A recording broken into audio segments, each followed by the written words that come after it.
चलिए जानते हैं देश और दुनिया से जुड़ी हुई काम की महत्वपूर्ण सेलेक्टेड 50 बड़ी खबरों को। रोजाना की तरह सबसे पहले नजर डालेंगे ताजा तरीन मौसम समाचार पर। आपको बता दें नए साल 2023 पर पड़ेगी कड़ाके की ठंड, क्योंकि देश के अंदर कल से ही 1 जनवरी से छाएगा घना कोहरा और चलेगी भारी शीत लहर। हाड़ कंपाने वाली ठंड का एहसास यानी कि असली सर्दी का एहसास आपको अब होगा। वही खबर है दोस्तों, कोहरे के चलते फ्लाइट भी इफेक्टेड हो गई। दिल्ली के एजीआई एयरपोर्ट पर इंदिरा गांधी इंटरनेशनल एयरपोर्ट पर करीब 100 फ्लाइट हुई लेट। घरेलू और विदेशी यात्रियों को भी हुई परेशानी। और खबर है दोस्तों, कोरोना को लेकर देश के अंदर सावधान होने की है जरूरत, क्योंकि फिर पैर पसार रहा है कोरोना। पिछले 24 घंटों में सामने आए 243 नए मामले और 1 इंसान की हुई मौत। इसी के साथ देश में एक्टिव केसों की संख्या बढ़कर के 3609 हो चुकी है। बढ़ते कोरोना के चलते डीजीसीआई ने उठाया बड़ा कदम। कोविड-19 पेंडेमिक को रोकने के लिए आरटी-पीसीआर नेगेटिव रिपोर्ट की अनिवार्य। भारत आना है तो आपको आरटी-पीसीआर नेगेटिव रिपोर्ट चाहिए। सिविल मिनिस्ट्री ने गाइडलाइन जारी कर दी है, वरना आपको बोर्डिंग पास ही नहीं मिलेगा। नियमों को सख्त कर दिया है। 72 घंटे पहले की कोरोना नेगेटिव रिपोर्ट चाहिए होगी। वही खबर है दोस्तों, आईएमडी यानी कि भारतीय मौसम विज्ञान विभाग ने भी नए साल के मौके के जश्न को घर पर सेलिब्रेट करने की दी सलाह। कहा कि 1 जनवरी को घर से बाहर न निकले। भारी शीतलहर चलेगी और प्रदूषण यानी कि पोल्यूशन के कारण आपके सांस की प्रॉब्लम हो सकती है।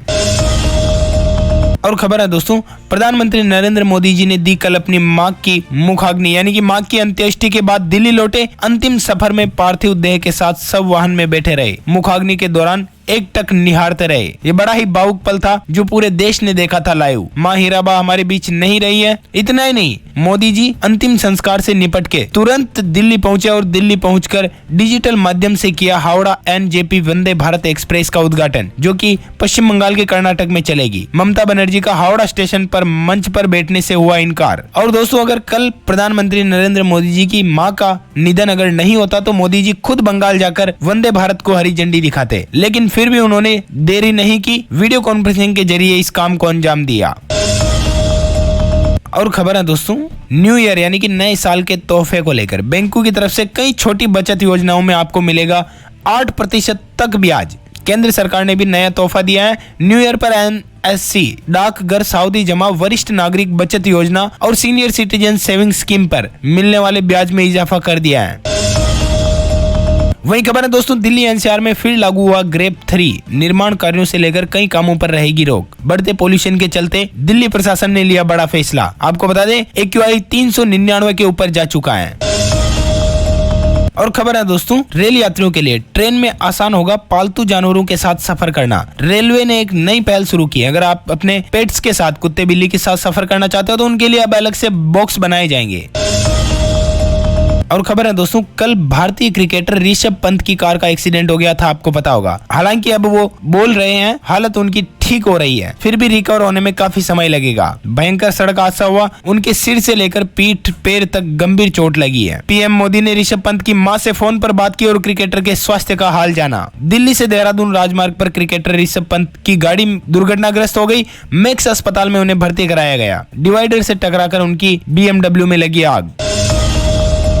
वही खबर है दोस्तों, अब तिहाड़ जेल के अंदर नए साल से ही भगवत गीता पढ़ेंगे कैदी। उनके जीवन को सुधारने के लिए एक नया पहल शुरू की है, नया संकल्प लिया है कि कैदियों को भगवत गीता दी जाएगी।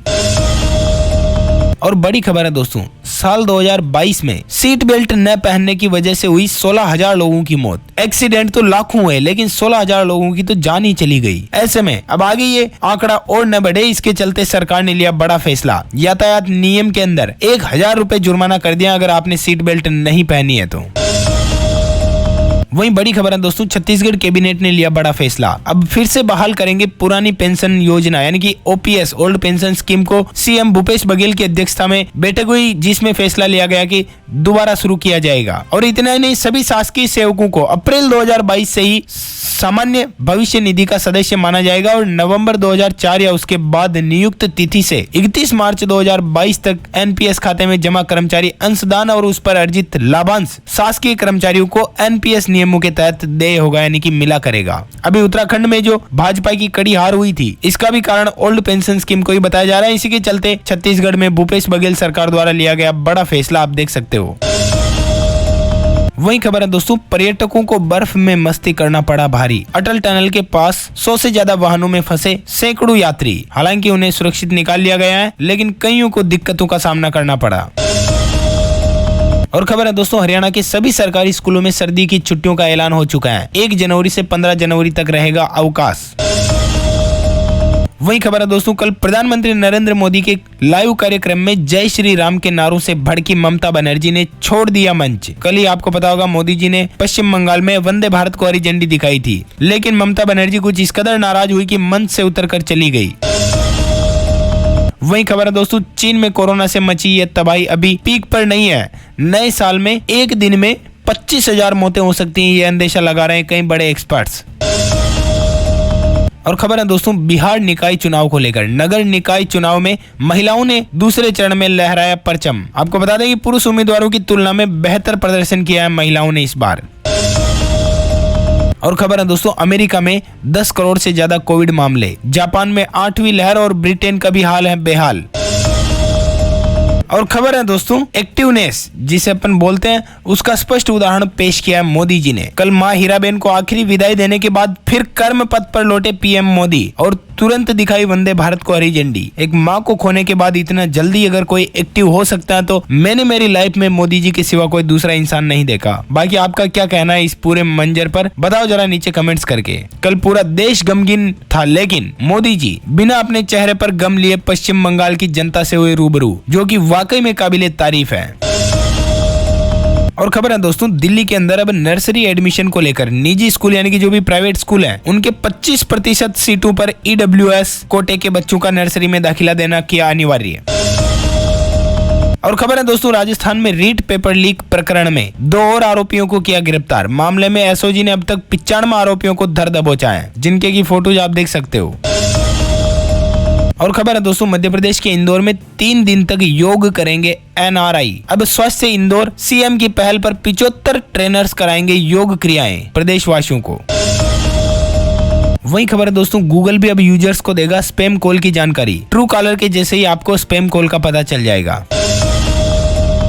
और खबर है दोस्तों, अब यूरोप के अंदर भी आप QR कोड के जरिए कर सकोगे पेमेंट। NPCI ने बनाया एक ऐसा प्लान। और खबर है दोस्तों, फाइनली NDTV के मालिक बन चुके हैं गौतम अडानी। अभी तक अडानी के पास आपको बता दें 37.44% हिस्सेदारी थी, लेकिन अब राधिका रॉय की लगभग 27% हिस्सेदारी खरीदकर 50% से भी ज्यादा पर गौतम अडानी कब्जा कर चुके हैं। और खबर है दोस्तों, UGC नेट 2023 परीक्षा के लिए रजिस्ट्रेशन आज से ही शुरू हो चुका है। वही खबर है, वंदे भारत एक्सप्रेस देश को मिला 7वां वंदे भारत एक्सप्रेस। और खबर है दोस्तों, झारखंड का कोरोना पर पलटवार। 7 जनवरी से प्रदेश में शुरू होगी 12 जिलों में RT-PCR लैब, जिससे कोरोना की जांच की जाएगी। वही खबर है, हिमाचल के लाखों परिवार वालों के लिए नव वर्ष यानी कि नए साल का तोहफा। अब उन्हें 13 किलो आटा और 6 किलो चावल अतिरिक्त मिलेगा, यानी कि एक्स्ट्रा मिलेगा। वही खबर है दोस्तों, आधार को लेकर सरकार ने दी चेतावनी। उदय ने कहा कि अगर इस्तेमाल करते समय नहीं किया आपने ये काम, आधार को आपको अपडेट रखना बेहद जरूरी है। इतना नहीं, उपयोग करते समय सतर्क रहें। इसके डिटेल बैंक खाता, पेन या पासपोर्ट आदि की तरह ही इन्हें संभाल कर रखें। सार्वजनिक न करें अपना आधार कार्ड। वही खबर है दोस्तों, उत्तर प्रदेश के अंदर मृतक आश्रित कोटे में यानी कि किसी की मौत हो जाती है तो उसकी जगह पर जो नौकरी देते हैं ना, उसकी नियुक्ति को लेकर योगी सरकार ने लिया बड़ा फैसला। शासनादेश हुआ जारी। अब मृतक की जगह पर जो भी नौकरी में लगेगा अनुकंपा के अंदर, उन्हें टाइपिंग की परीक्षा पास करनी ही होगी। नहीं करने पर उन्हें डिमोट कर दिया जाएगा। वही खबर है दोस्तों, उज्जैन के महाकाल को लेकर नए साल पर 6 लाख से ज्यादा श्रद्धालु पहुंचेंगे महाकाल। महाकाल लोक से ही मिलेगी एंट्री। 2 दिन के लिए बदली व्यवस्थाएं। और खबर है दोस्तों, अब हवाई अड्डा जो होता है ना, एयरपोर्ट, डिजिटल तरीके से दिखेगा रनवे। मौसम विभाग ने स्थापित किया RVR उपकरण। पायलटों को मिलेगी अब बड़ी सुविधा, अच्छे से वो देख पाएंगे।